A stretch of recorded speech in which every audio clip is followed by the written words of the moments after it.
오늘 말씀의 제목은 축복과 저주를 선포하라. 축복은 좋은 것이죠. 저주는 나쁜 것입니다. 그런데 축복도 선포하고 저주도 선포하라. 그렇게 말을 하네요. 어떤 내용인지 함께 보겠습니다.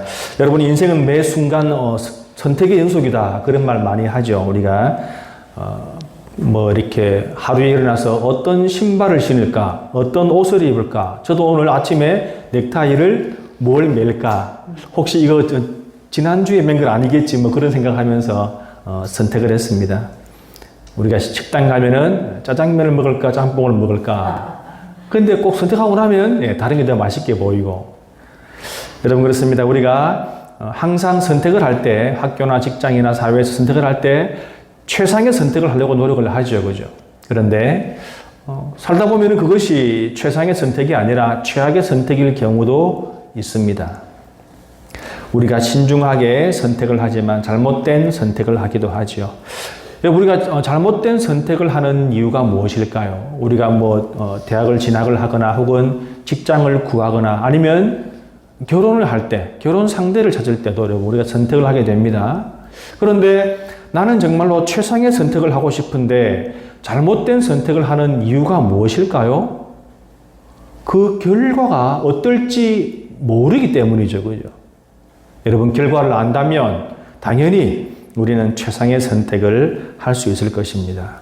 그런데 여러분, 때때로 그런 경우도 있습니다. 너무도 분명한 선택지 앞에서 때로 최선이 아닌 최악의 선택을 하는 경우도 있죠.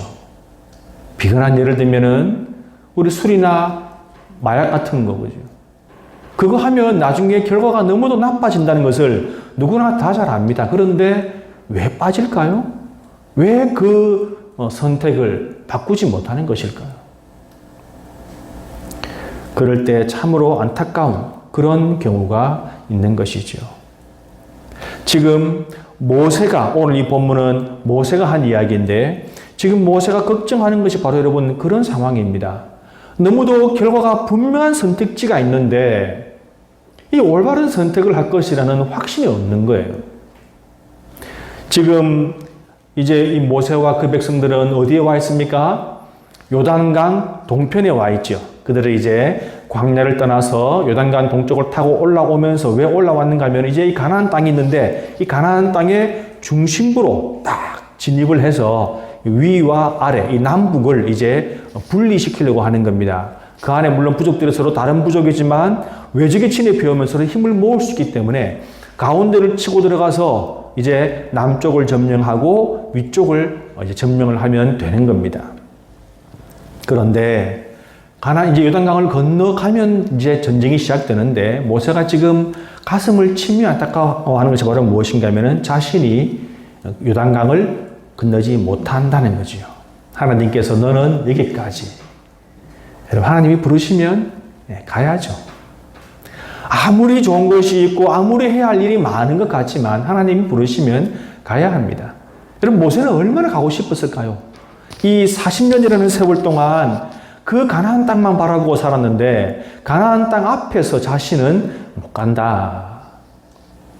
그런데 이제 모세가 보는 현실은 그런 겁니다. 자신이 못 들어가는 건 괜찮은데 자신이 없는 이 백성들이 과연 어떻게 될까?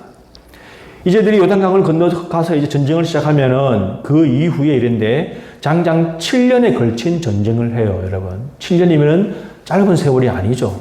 보통 전쟁이 한 1, 2년 이렇게 끝나는데 7년에 걸쳐 전쟁을 합니다. 그런데 모세는 그 전쟁은 걱정하지 않아요. 왜냐하면은 하나님께서 이미 가나안 땅을 주시기로 약속하셨기 때문에 분명히 승리한다라고 모세는 알고 있습니다. 자, 그런데 무엇이 걱정인가? 모세는 그 다음이 걱정인 것입니다. 여러분, 모세와 백성들은 서로 보는 관점이 다르지요. 백성들은 어쩌든지 가나안 땅에 들어가는 것, 가나안 땅에 정착하는 것이 그들의 최고의 목표입니다.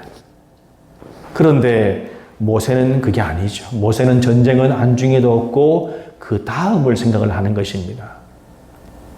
여러분, 우리는 어떤 작은 목표나 계획을 세우지요. 그리고 그 목표가 이루어지면 다 끝난 줄 알고 그것이 가장 좋은 일인 줄 알고 그것이 전부인 줄 알고 살아가지만 여러분 한번 생각해 보십시오. 그것이 전부입니까? 내가 이루고 싶은 어떤 것인데 그것이 이루어지면 그것이 문제가 아니라 그 이후의 삶이 어떤 삶인가? 우리가 어떻게 살아가는가? 여러분 그것이 더 중요한 것이지요. 그래서 우리의 목표가 이루어진 것은 성공이지만 오히려 어떤 경우에는 그 성공 이후에 차라리 성공하지 못한 그런 삶보다 더 많은 것은 우리가 바로 그런 이유입니다. 우리가 성공했다고 방심할 것이 아니라 마음을 놓을 것이 아니라 그 이후에 어떠한 삶을 사는가. 가나안 땅을 차지하는 것도 중요하지만 아니 그것보다 더 중요한 것은 그 다음의 삶. 바로 그것을 모세가 지금 걱정하고 있는 것입니다. 모세가 왜 이렇게 걱정하고 염려합니까? 그 백성들의 기질을 모세는 잘 알고 있지요. 어떤 것입니까? 그들의 기질이 항상 하나님을 거역하며 그리고 목이 곧은 백성들. 지금까지 그래 왔거든요. 그래서 모세는 지금 한참 막 이렇게 의기양양하고 자신감에 넘쳐있고 기분이 좋은, 분위기 좋은 그 백성들에게 그렇게 호통을 칩니다. 그렇게 경고하지요. 오늘 본문을 보십시오. 내가 오늘 복과 저주를 너희 앞에 두나니. 여러분 그 말씀은 지금 너희들 앞에는 복의 길이 있고 저주의 길이 있다. 이렇게 말하는 것입니다. 여러분 전에도 말씀드렸다시피 지금 상황은 전쟁을 앞두고 있는 상황입니다. 무엇인가 힘을 주고 용기를 북돋우고 함께 해보자 하는 그런 어떤 희망적인 메시지를 주어야 하는데 모세는 지금 그렇게 하지 않고 있습니다. 그들에게는 복된 길도 있지만 너희 앞에는 저주의 길도 함께 있다. 그 두 가지 길의 선택의 기로에 서 있다는 말씀이죠. 여러분 이 말은 결코 격려하고 위로하고 힘을 주는 말은 아니지요. 성도 여러분 한번 생각해 보십시오. 왜 우리는 언제나 칭찬과 격려와 위로의 말만 들어야 한다고 생각하십니까? 우리는 꽤 오래전부터 그런 이제 우리나라 아니 전 세계가 그렇죠. 교육의 모토가 칭찬. 그죠? 칭찬은 고래도 춤추게 한다.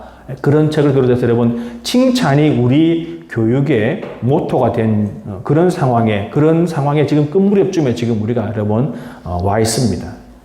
잘해도 칭찬이고 잘 못해도 격려한답시고 칭찬을 하지요. 여러분 그 의미는 충분히 이해가 됩니다. 왜 그래 하는지 충분히 공감도 하고요. 그러나 여러분 한번 보십시오. 이 이론은 잘 맞는데 사실 현실은 어떤가? 여러분 이렇게 칭찬만 듣고 자란 그런 아이가 어른이 되면 어떻게 되겠습니까? 물론 아이의 기는 살겠죠. 기는 살아서 오히려 기가 너무 살아서 문제가 되겠죠.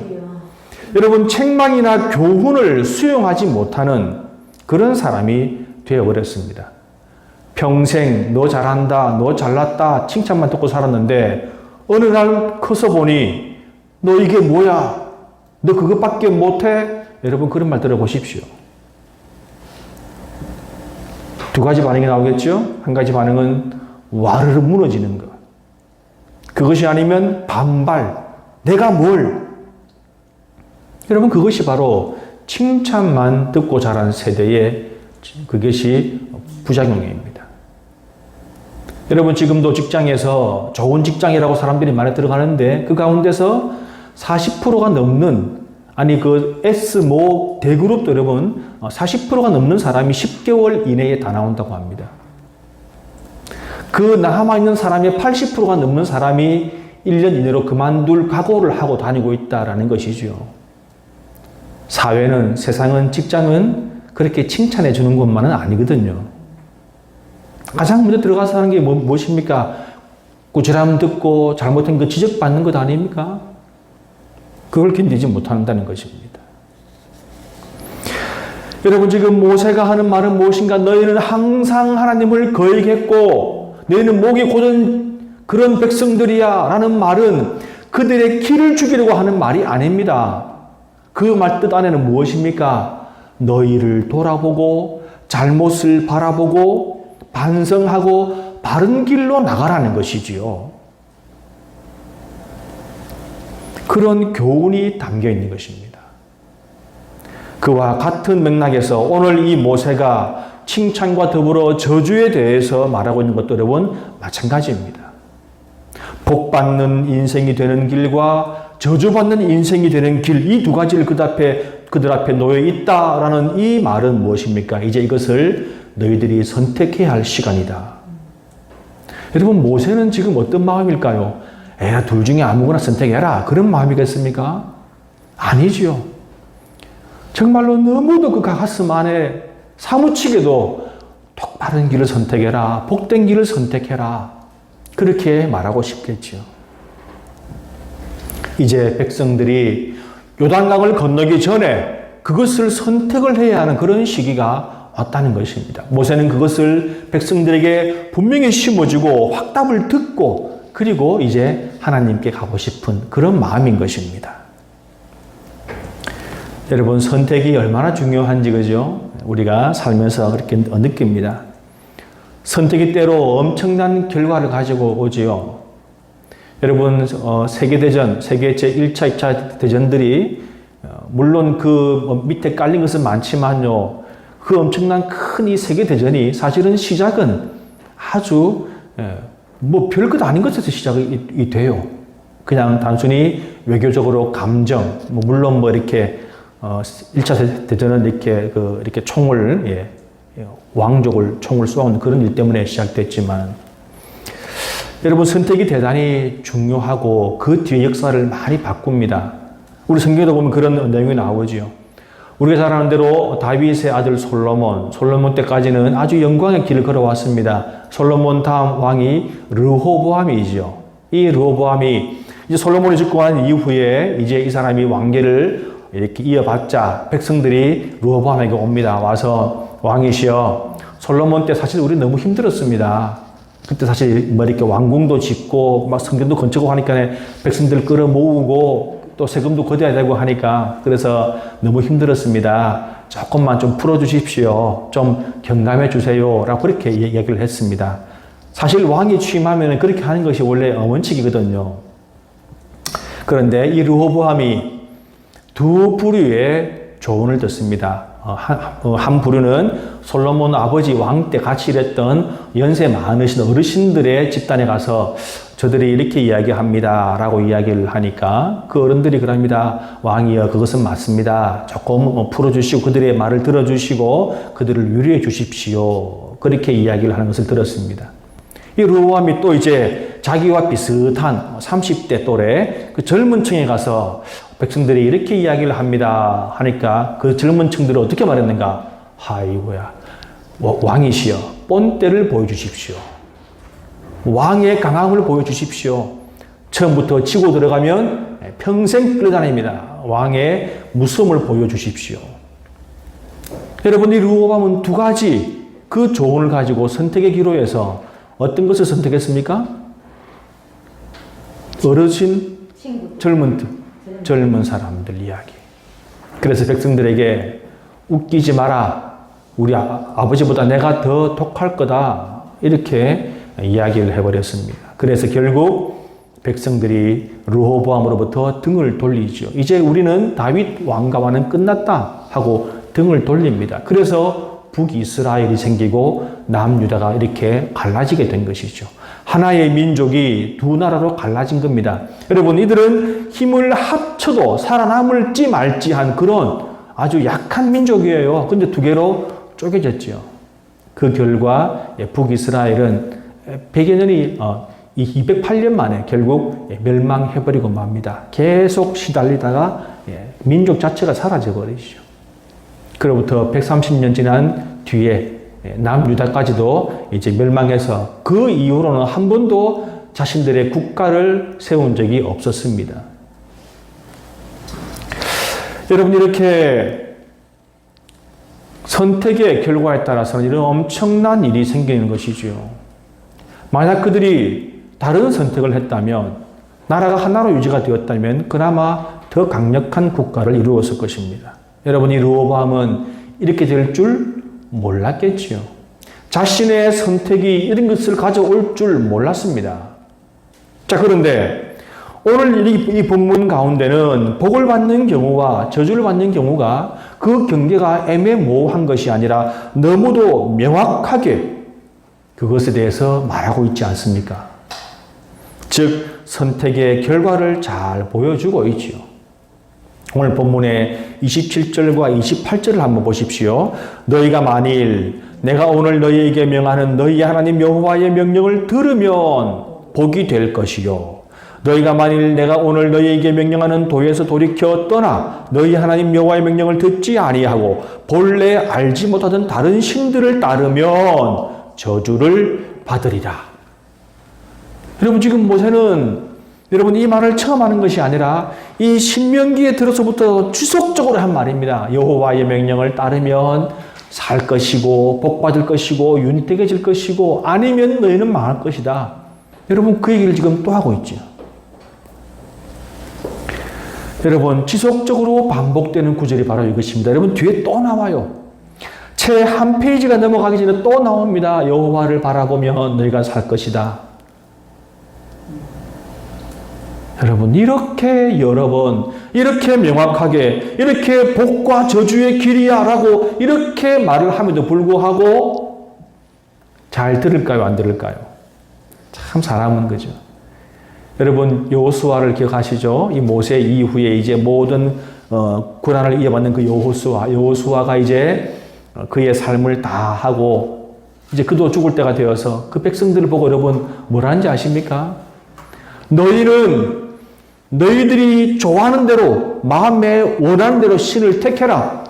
나와 내 집은 여호와만 섬기겠노라. 아멘. 여러분, 바로 그 말이 무엇입니까? 제발 좀 그러지 말고 하나님만 섬겨라. 백성들이 울면서 당신의 말에 순종하겠습니다. 그렇게 말합니다. 그 말을 유도한 것이죠. 여러분, 우리는 하나님을 믿노라 하면서 끊임없이 우리 마음은 다른 곳으로 달려갑니다. 어떤 곳요? 걱정이 있는 곳으로. 근심이 있는 곳으로. 여러분, 저도 이번 한 주간 동안에 제 마음이 여러 번 다른 곳으로 갔다 왔습니다. 교회 와서 머리를 숙이고 기도하면은, 아, 내가 잘못했구나. 내가 하나님을 믿는 사람인데, 하나님을 의지하는 사람인데, 내가 신앙인인데, 이런 걸로 걱정하면 되겠나. 그렇게 늘 후회하고 또 하나님 앞에 회개합니다. 마음이 마음대로 가는 것이죠. 우리가 무엇을 향해서 걱정합니까? 때로는 어떤 일 때문에, 때로는 돈 때문에, 때로는 사람의 관계 때문에. 여러분, 그런 것들이 바로 우리가 섬기는 우상인 것입니다. 여러분, 지금 우리에게 어떤 우상은 어떤 거대한 형체로 다가오는 것이 아니라 그런 식으로 다가옵니다. 우리의 마음을 뺏어가지요. 우리가 기도하지 못하게 하고, 말씀 보지 못하게 하고, 거기에만 몰두하게 하고, 거기에 내 마음이 얽매여서 마음이 녹아내리고 돌처럼 굳어지면 여러분, 그것이 바로 우리에게는 우상이 되는 것입니다. 지금 모세는 무엇을 이야기합니까? 너희 앞에 두 가지 길이 있는 것 너희가 지금 보이지 않느냐? 내가 말하는 것이 그것이 아니냐? 너희들은 빨리 그리고 분명한 선택을 하라. 그렇게 말하고 있는 것입니다. 성도 여러분, 방금 읽었던 이 27절과 28절, 복의 길과 저주의 길, 여기에 이 두 가지 길 안에 여러분 공통적으로 들어가는 단어가 있지요. 바로 하나님이십니다. 여러분, 우리가 잘 보셔야 돼요. 여러분, 이 두 가지 길, 복과 저주의 중심에 누가 계십니까? 하나님이 계시는 것입니다. 우리는 복에 대해서는 하나님 이렇게 이야기하죠. 복 주시는 하나님, 복의 근원, 만복의 근원 하나님 이렇게 찬송하고 주님을 기뻐합니다. 여러분, 그런데 사실은 하나님은 저주도 주시는 분이십니다.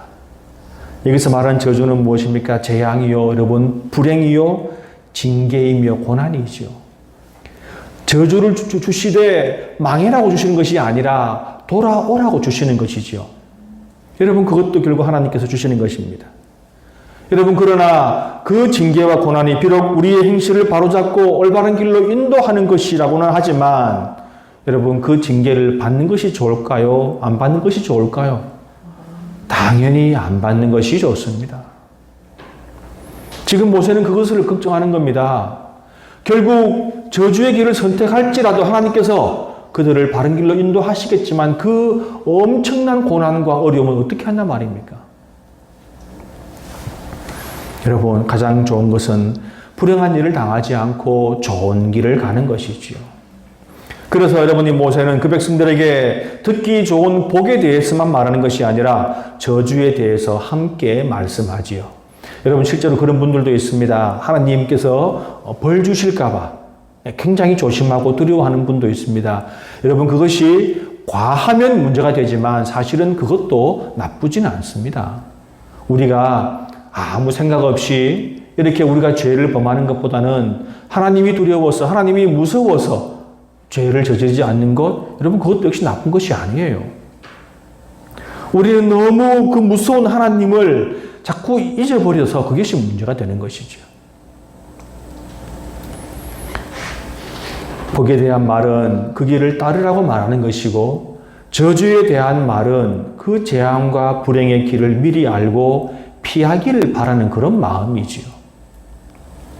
모세의 간절함은 여기서 끝나는 것이 아닙니다. 모세는 이후에 너희들이 땅을 정복하면 반드시 이렇게 하라, 그렇게 말을 합니다. 본문의 29절을 보십시오. 내 하나님 여호와께서 내가 가서 차지할 땅으로 너를 인도하여 들이실 때에 너는 그리심산에서 축복을 선포하고 에발산에서 저주를 선포하라. 여러분, 이 지역은 어딘가 하면은 이 그리심산과 이 에발산은요, 쉽게 말하면은 예루살렘 북쪽 약 62km 지점에 있는데요. 그 지점이 어떤 지역인가 하면 바로 세겜 땅입니다. 세겜. 이 세겜은 과거에 약 700년 전에 아브라함이 그 땅에 처음으로 들어와서 하나님께 제단을 쌓은 곳, 예배를 드린 곳이 바로 여러분 그 세겜입니다. 그래서 그런 의미도 있겠지만 이 그리심산과 에발산은 이 가나안 땅 전체의 중심부입니다. 그래서 이 모세는 말하지요. 그 땅에 들어가면 그 땅의 가장 중심부에 딱 자세를 잡고 서서 거기서 축복과 저주를 동시에 선포하라. 축복의 말씀, 하나님을 따르면 이런 축복이 있다. 저주, 하나님을 버리면 이런 저주가 있다. 그것을 동시에 백성들에게 말하라. 그런 내용입니다. 그러면 왜 그리심산과 에발산인가? 그 산이 바로 축복과 저주의 상징이라는 것입니다. 증표라는 거예요. 많은 증인들이 있지만 사람은 죽어 없어집니다. 그러나 산은 영원히 있지 않습니까? 그래서 그 산을 향해서 바로 이 축복과 저주를 선포함으로 그 땅 자체가, 그 산 자체가 축복과 저주의 증거이다. 하나님의 축복, 하나님의 저주의 증거이다. 그런 의미로 그 산에서 그렇게 선포하라는 것입니다. 여러분, 지금 모세의 마음을 아시겠습니까? 이렇게까지 하고 싶은 거예요. 자기가 말하는 것으로 끝나는 것이 아니라 그 이후에 전쟁이 다 끝난 후에 모든 땅을 정복한 이후에 정착한 이후에 다시 그곳에 모여서 축복과 저주에 대해서 다시 한번 말씀을 들으라는 것입니다. 왜요? 가나안 땅 정복이 끝이 아니니까. 그들의 삶은 영원히 이어질 것이며 그들의 삶이 올바른 삶으로 가기 위해서는 끊임없이 하나님의 축복도 기억하고 저주도 기억해야 바르게 살아갈 수 있기 때문입니다. 여러분, 이후에 실제 이 백성들은 그렇게 해요. 그래서 여호수아서 8장을 보면 8장 30절부터 35절까지인데 조금 길지만 제가 봉독하고 여러분들은 눈으로 화면을 보면서 따라오시기 바랍니다. 그때 여호수아가 이스라엘의 하나님 여호와를 위하여 에발산에 한 제단을 쌓았으니 이는 여호와의 종 모세가 이스라엘 자손에게 명령한 것과 모세의 율법책에 기록된 대로 쇠 연장으로 다듬지 아니한 새 돌로 만든 제단이라. 무리가 여호와께 번제물과 화목제물을 그 위에서 드렸으며 여호수아가 거기서 모세가 기록한 율법을 이스라엘 자손의 목전에서 그 돌에 기록하매 온 이스라엘과 그 장로들과 관리들과 재판자들과 본토민뿐 아니라 이방인까지 여호와의 언약궤를 맨 레위 사람 제사장들 앞에서 궤의 좌우에 서되 절반은 그리심 산 앞에 절반은 에발 산 앞에 섰으니 이는 전에 여호와의 종 모세가 이스라엘 백성에게 축복하라고 명령한 대로 함이라. 그 후에 여호수아가 율법책에 기록된 모든 것대로 축복과 저주하는 율법의 모든 말씀을 낭독하였으니 모세가 명령한 것은 여호수아가 이스라엘 온 회중과 여자들과 아이와 그들 중에 동행하는 거류민들 앞에서 낭독하지 아니한 말이 하나도 없었더라. 아멘. 여러분, 먼저 이들은 에발산에다가 하나님의 제단을 쌓고 거기서 하나님께 번제, 온 몸을 다 드린다는 의미의 번제, 그리고 화목제, 하나님과 화목을 위해서 드리는 화목제를 드리고, 그리고 하나님 말씀처럼 이 모세가 말한 대로 그리심산과 에발산의 각기 신명기 27장을 보면 그 내용이 있습니다. 지파대로 반으로 나누어서 이 산 앞에 세우고 그 산을 증표로 거기서 이제 여호수아가 직접 하나님의 율법을 다 읽습니다. 축복의 말씀들 다 읽고 저주의 말씀들까지 다 그렇게 읽는 것을 우리가 볼 수 있습니다. 우리 성도 여러분, 오늘 이 모세가, 우리가 보는 이 본문에서 모세가 원하는 것은 무엇이었을까요? 당연히 모세의 목적은 그 백성들이 저주를 받기 원한 것도 아니고 또 그들에게 겁을 주기 위한 것도 아닙니다. 모세는 단지 그 백성들이 너무도 명확한, 너무도 분명한 축복의 길을 두고 혹시 저주의 길을 걸어갈까봐 그렇게 노심초사하며 그것을 막기 위해서 그렇게 외쳤던 것이지요. 여러분, 복을 위해서 저주를 말한 것입니다. 성도 여러분, 우리도 성경을 읽을 때 그렇습니다.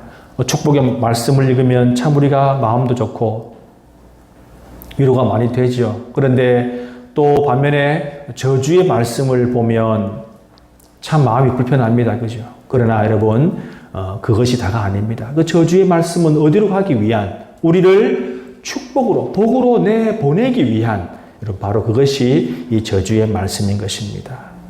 여러분, 그것은 마치 성공을 위해서 실패의 사례를 보는 것과 마찬가지지요. 여러분, 실패는 늘 함정과 같은 것입니다. 함정은 잘못하면 빠지지요. 함정을 피하기 위해서는 함정을 보는 눈을 키워야 하는 것입니다. 우린 그것을 반면교사라고 하지요. 그래서 부정적인 측면을 보면서 우리가 가르침을, 교훈을 새롭게 받는 것입니다. 여러분, 여기서 말하는 저주는 정말 잘못되기를 바라는 그런 저주가 아니라 하나의 경고이지요. 그래서 그런 저주를 통해서 바른 길을 보게 되는 것입니다. 여러분, 그 경고를 통해서 우리는 죄의 길로 들어서지 않아야 하는 것입니다. 아멘. 여러분, 오늘 이 본문이 말하는 것은 무엇입니까? 바른 길을 가기 위해서는 하나님을 바라보라. 아멘. 하나님을 바라보지 않으면, 하나님을 믿지 아니하면 당연히 저주의 길로 갈 수밖에 없다는 그 사실을 지금 말하고 있는 것입니다. 여러분, 하나님을 섬기되 제대로 잘 섬겨야 합니다. 아멘. 여러분, 우리가 매주 혹은 매일 말씀을 우리가 묵상하고 연구하고 주님을 기억하는 것은 제대로 잘 섬기기 위한 것이겠지요. 이렇게 오늘 본문처럼 이 가나안 땅 중심부에서 온 세상을 향해서 축복을 선포하고 또 저주를 선포하라는 그 모세의 바람처럼, 그 간절한 마음처럼 언제나 축복의 길을 걸어가는 우리 모두가 되기를 주님의 이름으로 축원합니다. 아멘.